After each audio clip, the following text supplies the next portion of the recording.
Stephen A., did you miss me? More time together. This time exclusively on YouTube. I'm Molly Qerim, here with a big YouTube star. You can like and subscribe his channel, The Stephen A. Smith Show. He hosts it. All right, let's get into it.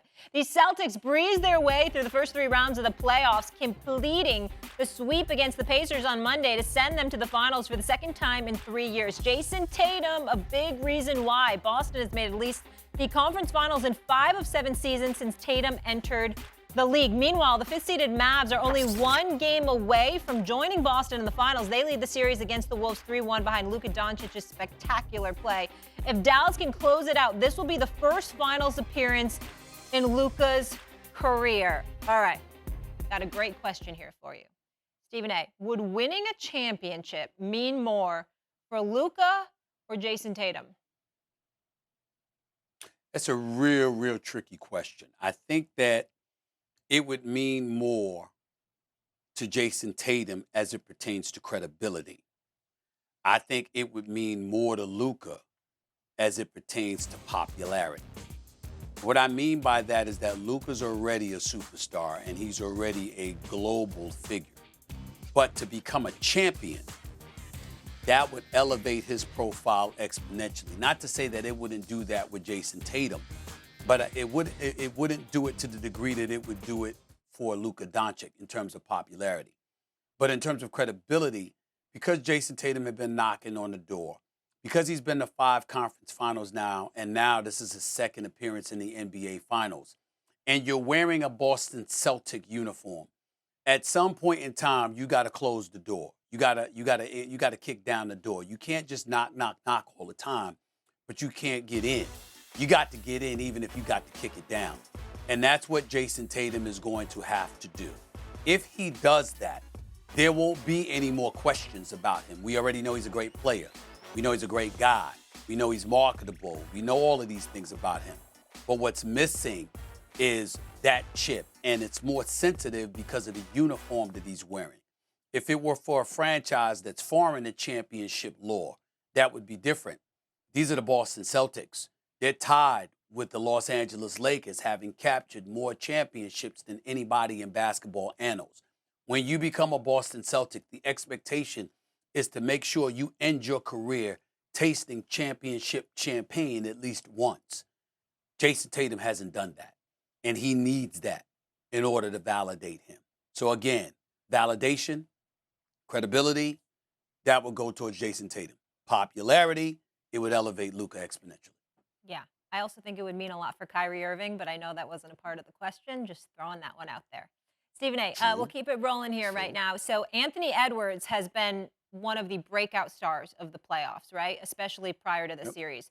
But so were Jalen Brunson and Tyrese Maxey. Kyrie Irving was already a champion, but he's lifted his game after some struggles the last few seasons. Which player's stock do you feel like has risen the most throughout this postseason?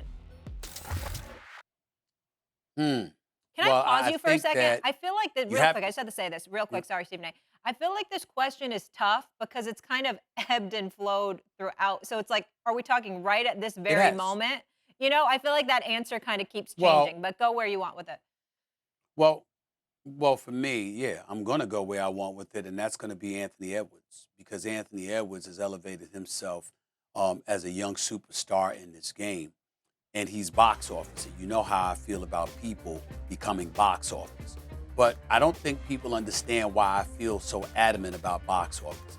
People who are box office, in my mind, Molly, are those who are the marquee and embrace it and accept it, understanding that there's a responsibility to come out and to be that dude that not just plays well, but also ingratiates himself and gravitates an audience to him because they're just that electrifying and they're that much of a difference maker when it comes not just to their play, but to how they carry themselves as a professional star. And that's what I think Anthony Edwards brings to the equation. Juxtapose that to somebody like Kawhi Leonard, who I've been on the record stating is the absolute worst possible superstar you could ever have. Because we know he's a superstar talent when he's healthy, but he does zero to promote the game. He doesn't care about being the marquee. He doesn't care about ingratiating himself with an audience. He doesn't care about the appeal element that you want people to have that helps grow a sport and makes it more financially profitable and what have you.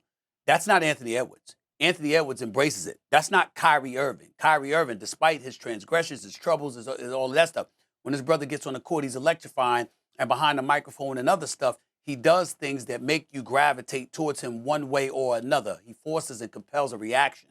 I think about him. I think about Anthony Edwards at age 22 in a conference finals, going up against the Dallas Mavericks after sweeping Kevin Durant, Devin Booker, and Bradley Beal, after taking out the reigning defending NBA champions in 7 games. He goes into a Western Conference Finals. He's down 0-3 after challenging Kyrie Irving, and then on the brink of getting swept, what does he do? He goes out there and drops 29 and ultimately forces a Game 5 and avoids a sweep.